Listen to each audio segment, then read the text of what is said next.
I was born in a little mining village called Anasea in the Rhondda Valley. My parents had twin girls before I was born. One died at birth and Joanne survived, and they decided to have another child. 2 years later, I came along. My father wanted power and status, being the youngest of 4 brothers. My mother just wanted to be loved and a family home, because that's what she always longed for.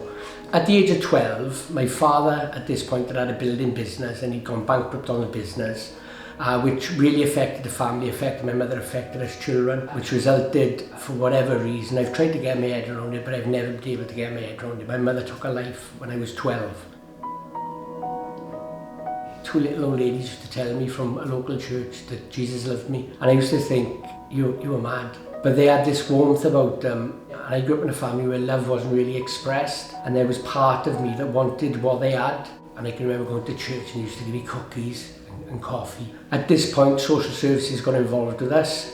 We went into the foster care system for 4 years. I was 16 at this point. My sister had a flat, and I thought I'll get out of care, move in with my sister, and everything will be fine. I was wrong. My sister then contacted leukemia.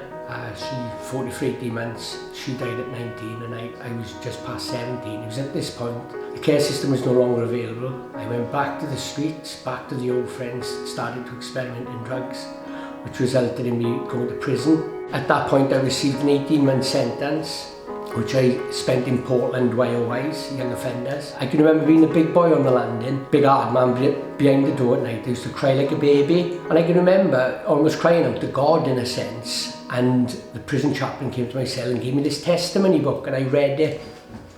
And I said this prayer thing at the end of the book. I came out of the block and I just went back to my old ways. It was at this point again that I was homeless and I was living in an abandoned church. And a pastor came.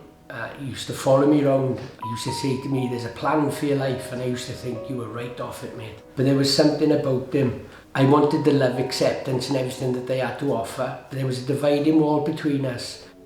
A lady in the probation service mentioned rehab. I'd never heard of rehab, nobody had ever offered me a way out. I can remember I was in the office and I'd been homeless for 4 years.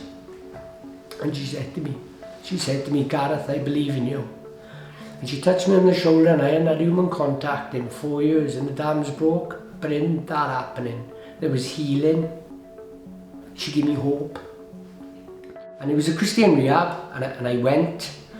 And it was only when I got to this rehab, I realised that the place that I'd read about in this book at 17, and this place this pastor from America was telling me about at 27, was the actual place that I was in. It's like as if God had guided me to that exact moment in my life.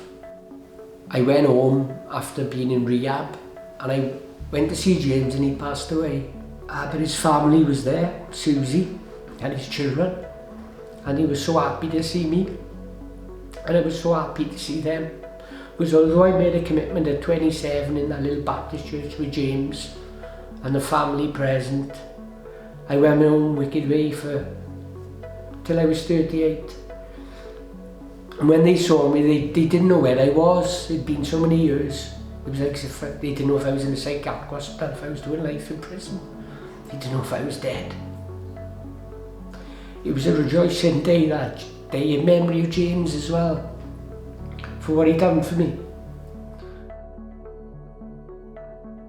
It was at this point where, I graduated, I passed my test, I was going to college, I had a beautiful home, I was due to get married, and it was at this point where I got married and I thought I'd actually arrived at my destination. I thought I had it all together, but I realised then that things that drugs had suppressed for all these years, upbringing, past relationships, were starting to come up. I lost my home. I was due to sign divorce papers. I was driving a van with 3 ball tyres. I'd lost the opportunity of going into full-time employment with the probation service.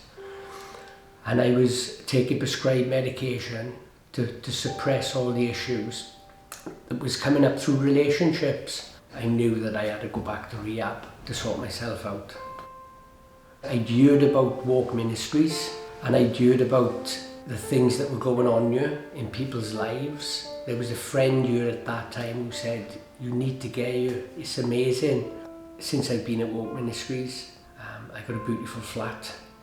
I've started a part-time contract, first contract I've ever signed. And my marriage is going from strength to strength. I'm being surrounded by like-minded men.